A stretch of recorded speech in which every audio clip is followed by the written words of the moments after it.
Hey there, movie fans. It's time for a brand new episode of FYC, the only award season show that you can watch every week and really have a great time while also being incredibly informed. So, without further ado, joining me as always, the amazing Perri Nemiroff and the mighty Jeff Snyder. This week we are going to weigh in our first round, because we're going to do this a few times, predictions for lead actor, best actor, Academy Award nominations predictions right now. So last week we did best actress, and I started off by asking the question, so what do you guys think? Do you think this is a strong field, or you think that it was like kind of hard to round out your 5 predictions? Perri, what's your take on best actor? I was really hoping you weren't going to ask me this. I can already tell. I feel like last week when you asked that question, I said something to the effect of, I'm not ready to make a judgment on that just yet until I see more things. And then we had the conversation and it was abundantly clear that there were a lot of wonderful options. Yeah. Okay. Jeff, how about you? Okay. No, I don't even want to make my statement. Go for it, Jeff. No, go. What was your statement? I'll let Jeff take it from there. All right, Jeff, I think it's a really thin field. I would struggle to even come up with 10 serious nominees. And I think if you even scan the ballots on Gold Derby, there's only like 8 people mentioned. Jeff basically said what I was going to say, and then I was going to predict that I was going to get ripped to shreds in the comments section for saying the best actress category is stacked and the best actor category is not. So I'm glad you said it first. Well, I felt like the lead actor category, there are definitely a few that are absolute sure things bound to get nominated. But then I was like, wait, really? Is that it? Now, of course, I'm making this assumption based on a few movies I haven't seen yet. But without further ado, let's just jump right into our first pick for best actor. I think we all agree on this nominee and agree that he would be number 1. Maybe. Jeff Snyder, who's your number 1 pick?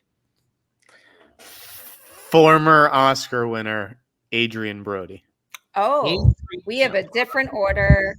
Okay, yes, different order. Okay. That's right. I think Adrien Brody is just amazing in The Brutalist in a way that I haven't seen anybody else this year, period. Perri, where is Adrien Brody on your list? Adrien Brody is number 3 on my list right now, and it's mainly because I haven't seen The Brutalist just yet, and I probably will not get the chance to see it until after New York Comic Con at this point, but I'm eager to see it. I very much trust that his work in it is phenomenal, and I trust in all the hype I've heard about The Brutalist in general, so I feel like I have him at 3, and my 1, 2, 3 are my most likely, legit nominees on the list this time around. I think I know what your first 2 are, and my number 3 is Adrien Brody for The Brutalist. I just think it is a return to form for this actor who won his first Academy Award for 2002's The Pianist, and I just think it's really incredible that in some ways this role, I guess symbolically, sort of continues in a way from that performance, even though, the professions of both these characters that he plays are completely different. I thought The Brutalist was a magnificent film. Thought the first half was stronger than the second half, but I definitely really, really liked it. I was never looking at my phone, looking at the time, none of it. I think it's a magnificent film, and I think he is incredible in it. Absolutely getting nominated. He's my number 3. He's Jeff's number 1. I stand by. I would pick him at number 1, but I had somebody else at number 1. Perri, who's your number 1? My number 1 is Ralph Fiennes for Conclave. Yet again, a movie I have not seen, have only heard the best things about. We'll see as soon as I get back from. I love how I have seen so many movies in particular the past week, so many Oscar contenders, and not a single one applied to the category we were doing this week, which bums me out. Actually, I take it back. One might, but I have not seen Conclave yet. I'm dying to, but I will say, and this kind of makes no sense, but I just want to bring it up because it's another really good Ralph Fiennes performance. I saw The Return and not Conclave at TIFF, and every single time I watch that man in a movie, I'm just like, are you a real human being? How do you do that? How are you that talented? So I am excited to see how incredible he likely is in Conclave. I felt like Ralph Fiennes absolutely should have been nominated for The Menu. He is fantastic in The Menu. Menu is an excellent, excellent film. It was a big hit for Searchlight, a true word of mouth fall movie. Ray Fiennes is terrific in that film. But back to the Conclave, Jeff. Where is Ray Fiennes for the Conclave on your top 5? Do you have him at number 1, Scott? I do. Yes, I have Ray Fiennes at number 1. He has 2 prior Oscar nominations for 1996's The English Patient for lead actor, and of course 1993's Schindler's List for supporting actor. He is a 6-time Golden Globe nominee. Not that that really makes a difference here, but yes, he is my number 1. Jeff, why do you Just ask? gonna throw a curveball. Yeah, I feel like he is. I have him at number 2. I think that he definitely has the narrative, right? Like if anybody is owed the Oscar, deserves it more for their career, it's Ray Fiennes. Absolutely. If you're asking me on a performance level to put that performance next to Adrien Brody in The Brutalist, I'm sorry, it's night and day. It's night and day. That Brody is better. It's not even close. Not even a question. Okay, that's a really good point. All right, that Brody is incredible in The Brutalist, and Ray Fiennes is also incredible in. He's great. He's great. Like, apples to apples, I agree with you, Jeff, that Adrien Brody's performance is a measure up. And if he hadn't won before, I think it would be over. I think it would be like the Oscars, Adrien Brody's, but he has won, and the number 2 person is due. Absolutely. Right? It's not some ingenue. It's a guy who's actually due. So that's where the complication is going to be this season. I think it's these 2 right now until I see like 3 other movies that, we're going to be talking about in a second, but it's these 2 and then everybody else. Well, I think that Ray Fiennes is due, but if they sort of give him an Oscar because he's overdue, then Conclave, his role in Conclave is a worthy movie to still honor in its own right. Because yes, I mean, you have him at number 2. I have him at number 1. Perri Stan has him at number 1. I feel like it's his year. I feel like it is Ray Fiennes' year. And maybe, right, so maybe. You know what's going to be interesting? If that movie works commercially. If that movie's a hit with audiences, because if audiences, it's a divisive movie. We're not going to talk about that because Perri hasn't seen it, but we'll see if audiences get on board with that movie. Right. Well, it opens in theaters, I think, October 25th, nationwide. Okay, so Jeff, you have Adrien Brody at 1, Ray Fiennes at 2. Who's your 3? Oh, this was tough. It's very competitive right now because then there's who I think, and right now I'll go with Coleman Domingo. I think Coleman Domingo is even better in Sing Sing than he was in Rustin. He got a nomination for Rustin. Looking at the field right now, having not seen a whole bunch of movies that could go either way, I got to give it to Coleman Domingo. I agree with you completely. Perri, where is Coleman Domingo on your list? Coleman's my number 2, but again, I only have him above Adrien Brody. One, I mean, actually, I haven't seen Sing Sing either, but also because I have heard more reactions to Sing Sing than I have The Brutalist, so I have a little more stock in Sing Sing than I do at The Brutalist. Sing Sing came out, I believe, right around the time of San Diego Comic-Con and work and other assignments, but I will circle back ASAP. But I do think because it is Coleman Domingo, it immediately puts him in the running for a potential nomination here. We brought this up on a previous episode, the concern of The Brutalist being picked up by A24, which also has Sing Sing. And I think one of the big reasons why he could overcome it is because he is Coleman Domingo. He lit up the award circuit last year and I feel like has so much goodwill. And also, I know that performance is phenomenal. 1, because it's him, and 2, because I've heard wonderful things about it. But I will admit that my ordering of these 3 in particular could change once I see the other 2 movies. So we will see what happens from here. Well, let me tell you something, Perri. You haven't seen either of any of these 3 films, and they're your 1, 2, and 3. And I saw all 3 of these movies, and they are my same 1, 2, and 3 in the order that you have them. So maybe you're using the Force, or maybe you did the Vulcan mind meld on me when I wasn't looking. But no, these are the same 3 I have in the same order. So then let me challenge you on that, since you've seen it, man. So you actually think Coleman has a better chance than Adrien Brody right now? Yes, I do. Because first of all, I think A24 is going to give Sing Sing a real big award season push. It didn't really, we talked about this before. It didn't really hit with commercial audiences when it came out over the summer, but it's a terrific film. And I do really believe, like what you said, Jeff, that Coleman Domingo is better in Sing Sing than he was in Rustin. And he was great in Rustin. It's a better movie. It's a better movie. Exactly. In fact, I was at I guess it was Golden Globe weekend, and I saw Coleman Domingo, and I'd interviewed him elsewhere, and I went over, I said hello, and I said, look, I know you are making the rounds now for Rustin, but I got to tell you, I saw Sing Sing, and I feel like that's the one. So, and here's the other thing, Jeff. So let's say Ray Fiennes is due, okay, and he's definitely due, and it's an Oscar-worthy performance, bar none. But Coleman Domingo is a delightful person. He was everywhere this past season doing the rounds for Rustin. So he follows that up with a superior performance in a far superior film. So maybe it's not a lock because of the whole he's overdue thing. To me, it's just I feel like we're not letting Perri get a word in here, but like Conclave and Brutalist, I expect to be heavy presences in award season. I don't think Sing Sing will necessarily have that, unless you guys have inside info that like it's going to get re-released or whatever. Given how the campaign is going thus far, I actually think it's going to be very similar to how things went for Rustin, where it's like whether the movie's good or not, it's a Coleman Domingo season. Okay. It definitely is. I mean, I did speak to a rep from A24 who had told me that they are going to, really get behind it for the season, which is they should. It should. It's worthy. It deserves it. I agree. So that's our top 3 that we just have different orders on. I mean, I can't believe Perri is the same order and she didn't even see the movies. That's amazing. All right. So then, Jeff, what's your number 4? This is where it gets interesting, by the way. This is where it gets interesting because my number 1, 2, 3, I'm like, boom, boom, boom. Yes, yes, yes. 4, I was like, I know who I think should be there. Who? But I mean, I think Sebastian Stan should be there for what? For The Apprentice.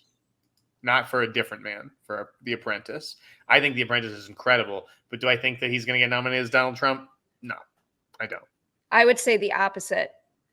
I'll admit, I think they're both really great performances from him, and I think he's exceptional in pretty much everything that he's in, and we know that at this point. But I do think a Different Man is the far superior movie, and I do wish in general that movie was getting a little more of an awards push. But I also do think that one movie has a better chance of getting embraced by the Academy than the other, and I think what's going to wind up happening is A Different Man isn't making enough waves. I don't think really The Apprentice is in the right way like it should be right now either. And I think both of them are going to get overlooked for him.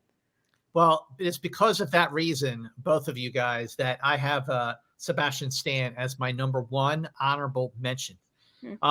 I think The Apprentice is I really like it, and I think his performance is great, but I just think that, with signaling the divide with the country, there could be a divide within the Academy. They're just not going to reward anything that has to do with Donald Trump. Or maybe they might say Donald Trump all the way if they're a MAGA Academy voter. Who the hell knows? But he's my number 1 honorable mention, and he gets an honorable mention because of A Different Man. You won't be able to ignore the movie this season because Jeremy Strong, I think, is definitely going to be in the conversation. Right. Okay. So it puts the movie in the conversation in a way that not every movie gets to be.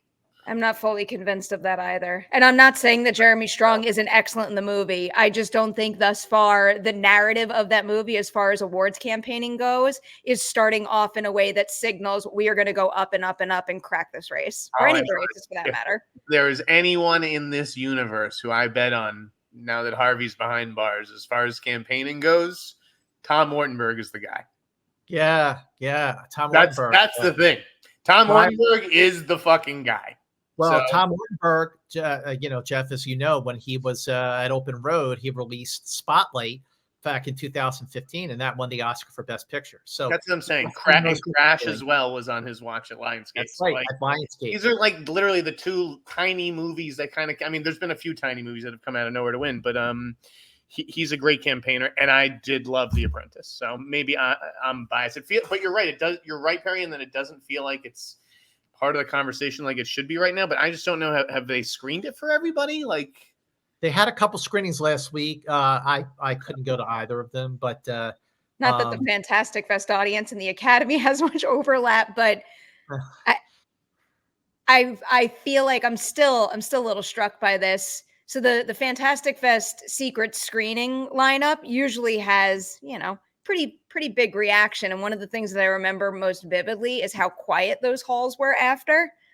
And I just feel like that might signal the general response across the board, and quiet hallways is not something that necessarily signals on our way to an Academy Award nomination. Fair enough. All right, then Perri, who's your number 4?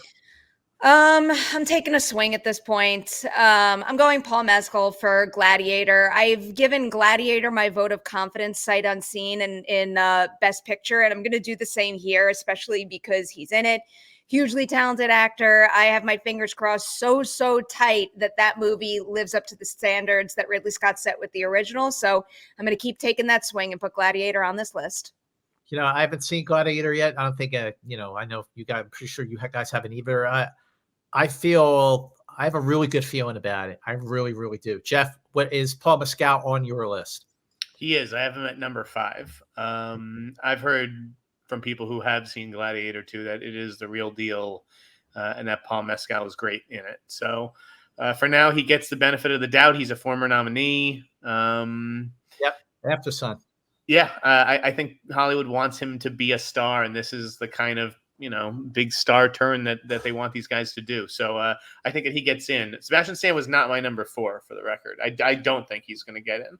Oh, I misheard that. Yeah. Wait. I said I think he should be there. He'd be 4 on my list, but I don't think. My number 4 is Timothee Chalamet. My number 4 is Timothee Chalamet. Yeah.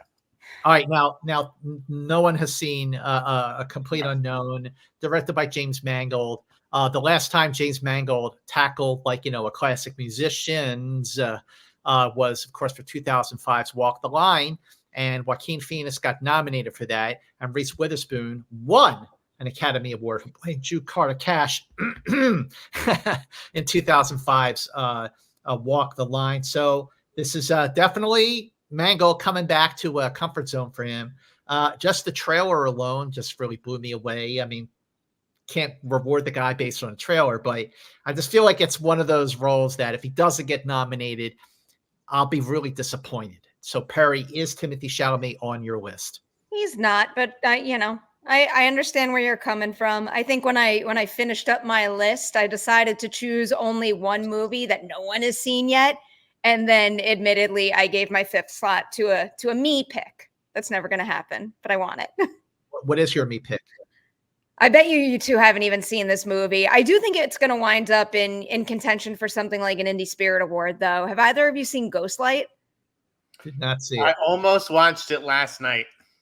Jeff, it's so good. I saw it at Sundance. It very quickly became one of my favorite films from Sundance, and Keith Kupferer is so good in it.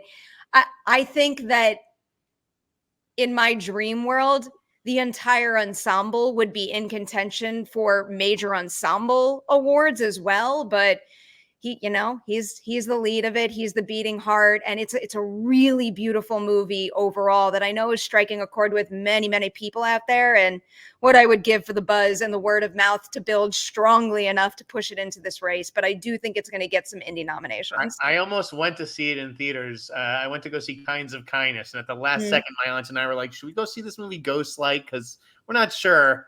And we stuck with Kinds of Kindness and paid the price. It's a special movie. Is Kinds of Kindness a horror film? It was us. I mean, not Kinds of Kindness. The Ghost. No, it's drama. It's a beautiful family drama that takes place. So Keith Kupferer plays a father who is in a rough place. Now I'm forgetting how far I can push it in terms of spoilers. So I'll just say he's in a rough place, and he stumbles upon a local theater putting on a rendition of Romeo and Juliet. And it's all about kind of, how he reconnects with his family and himself by doing the show. And it's really beautiful, effective film. So Jeff, you have Paul Mescal on your list. Yeah, my 4 and 5 are Timothee and Paul Mescal, and honorable mention is Sebastian Stan, and then I think the odd man out this year, I think, is going to end up being Mr. Bond. Oh, I was going to ask you about Daniel Craig for Queer. I didn't see Queer. Haven't seen it either. Heard he's great in it, but I just feel like he's going to end up being the snub. Just a bad feeling I've got. Hollywood's invested in building up Timothee Chalamet and Paul Mescal. We need guys like this, so. Yeah. I don't even know if it's going to be called a snub ultimately, because wasn't Queer received with rather mixed results out of its festival debut? Yes, but that's the movie. Like the performance I've heard is fantastic, but that's why I have him on the outside too. Well, when I was looking back, because I forgot to mention, Timothee Chalamet was nominated for another former nominee. Right, he was a former nominee for Call Me by Your Name, directed by Luca Guadagnino, who directed Queer. But so my me pick for number 5. My me pick. I know who you're going to pick. Let me just say before you predict, Perri, I feel like you two are going to be like, there's absolutely no effing way this guy gets nominated. Maybe not. But who is it, Perri?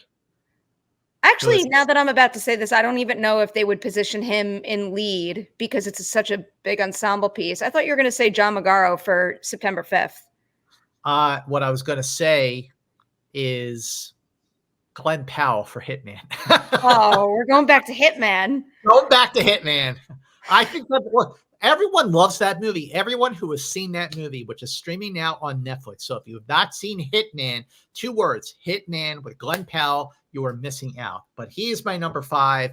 I know it's not a crazy call. I respect that call. I'm telling you, the Dylan loves that movie. The Dylan movie may not resonate with people. I mean, particularly it may feel like just like a bad impression or imitation or something. I don't know. I gave him the benefit of the doubt because he's Timothée fucking Chalamet and Paul Mescal is Paul Mescal. Like these are 2 of the big rising stars, but you may be onto something. Obviously, Glenn is as well. Obviously, I wouldn't mind talking about Hitman a little more. So yeah, I'm behind that. I still think it's a swing at this point in time, Mance, but I support it. Last guy on my list who I just want to talk about, I haven't seen the movie, is John David Washington, a non-starter for Piano Lesson. Yep, Piano Lesson. I have my number 2 honorable mention. So, but who knows? The other sort of really strong honorable mention, I feel like really does have a shot because the movie is good. He directed the movie. He wrote the film, and his chemistry with his co-star, who is magnificent, is fantastic. That is Jesse Eisenberg for A Real Pain, because that movie is just wonderful. Of course, Jesse Eisenberg is a prior nominee for 2010's The Social Network, my absolute favorite David Fincher movie, hands down. But I think that movie is on the rise, so to speak. Searchlight hasn't released it yet, but they did surprise it, at Telluride with a special screening there that went over like gangbusters. And it was on a lot of best of lists for people who saw the film at Telluride and back in January at Sundance. So I have I would not rule that out. I'm guessing neither one of you have him on your list. I already know you don't. I don't, but I'm not completely cutting him out. I feel like a Real Pain is something that might be teetering on the edge in my brain in a couple categories. I feel like now is, the make or break point. It feels like right now the movie either like picks up or fades away, and that's going to be it. Like it has to happen soon though. Yes, to me, this is an absolute no. You can't be a Best Actor nominee if you're getting blown away by the supporting actor nominee. I mean, another actor I want to throw in there for a film that no one is going to see until the AFI premiere for Juror Number 2 is Nicholas.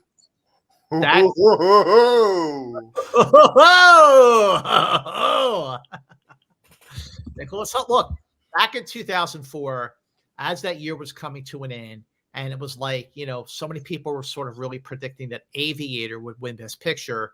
And then at the last minute, Warner Brothers drops or releases $1 Million Baby, which won 5 Oscars, including Picture and Director and Screenplay, and Hilary Swank. That film is terrific. And Juror Number 2 is sort of a last-minute addition. Not only is it a last-minute addition, but it's playing at the AFI Film Festival.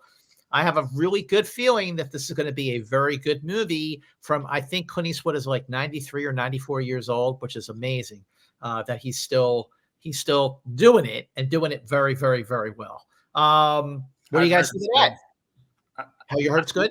I've heard it's good. And to me, let me just ask you, Scott, if that movie was released in 1995, who stars in that movie? Mel Gibson. right? Tom Cruise. Oh. It feels like a classic Tom Cruise role. Yeah, sure, absolutely. Looks I like mean, Jeff. Firm, A Oh, Few there Good he is. Men. If he hadn't done those movies, like I don't know, just the way Nick Holt even looks in it. Look, he looks like Tom Cruise. I'm not Yeah. gonna lie, I actually thought that name as you were pitching the question. Yeah, I was like 95, and I went to Braveheart because that won Best Picture. So anyway, but okay, so Nicholas Hoult, that could be a surprise. What about Tom Hanks in Here, with directed by Robert Zemeckis, also premiering at the AFI Film Festival? Zemeckis hasn't really had a really great movie in a long time. The last one that really sticks out to me is Flight from 2012 with Denzel Washington. The movie's really good. But this does reteam him with Tom Hanks and Robin Wright. They did Forrest Gump. It's the 30th anniversary of that film. It could go either way. And maybe Tom Hanks, who is a back-to-back Oscar winner for lead actor for Philadelphia and Forrest Gump, 93 and 94. Perri, you think Tom Hanks, would he say thanks? I need to see this one first. I think Yeah. I already brought up some Zemeckis reservations in a previous episode of FYC, so this is one that I think I'm going to need to see in order to fully get behind prediction-wise. Jeff? I just think it's tough to craft an Oscar-nominated performance with a fixed camera.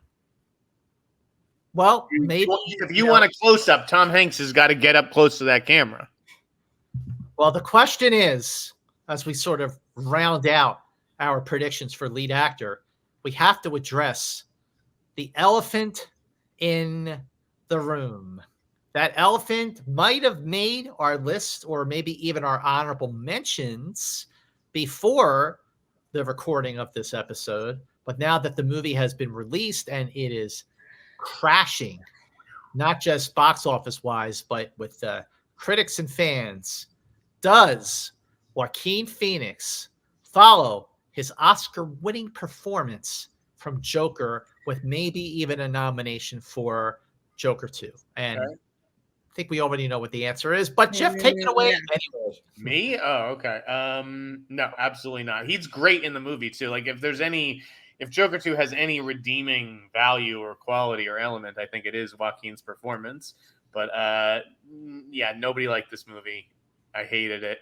It's just unlikable. It's unpleasant. No, pass. Boring. It was boring is what it was. Boring too. Yeah, 2 hours and fucking 15 I feel like the elephant entered the room maybe even like a month or two ago, and it's already like gone. Like we're already so far past that in my mind. I feel like given certain industry moves he made recently that already hurt his chances, and the early reactions to the movie came out, and when they needed to be good, they weren't good. Now the movie's out. Critics are giving it largely negative reviews. The fans aren't responding to it. The box office isn't where it needs to be. Like, there couldn't be any more reasons for me to say he is not going to get a nomination, even if he is really good. And I haven't seen it yet, and I'm going to take my sweet time. I was so upset when I missed that first screening because I was away. So upset. And then all of a sudden I wasn't upset anymore. But so many reasons to suggest that his Oscar run is firmly over for this particular film.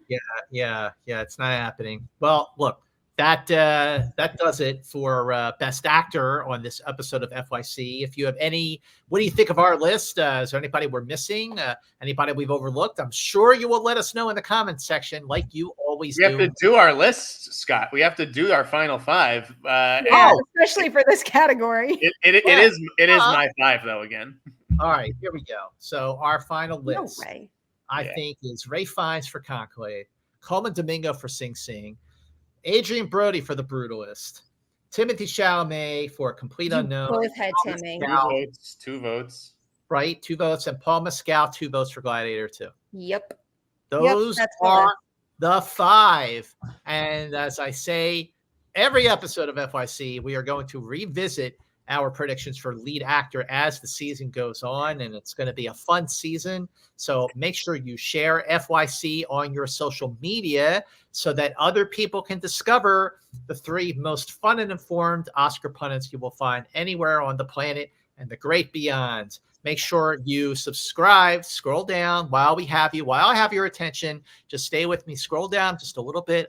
There you go. See that little button that says subscribe? subscribe to that so you can subscribe to Perri Nemiroff's YouTube channel. She's almost 50,000 subscribers. So help Perri Nemiroff get to 50,000 subscribers. You can do it. I like that.